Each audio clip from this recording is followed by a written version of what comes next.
Ferrous metals are alloys containing iron. Most are magnetic, though some are only weakly so. The name ferrous comes from the Latin word for iron, ferrum.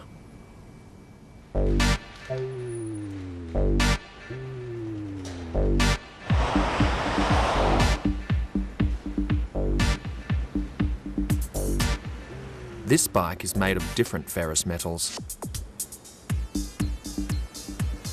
The muffler is low carbon steel. The chain is medium carbon steel. And the springs are high carbon steel. The brake disc is cast iron. The plastic hydraulic lines are protected by braided stainless steel. And the forks are chrome moly. And some of the tools used for making this bike would have been tungsten alloy.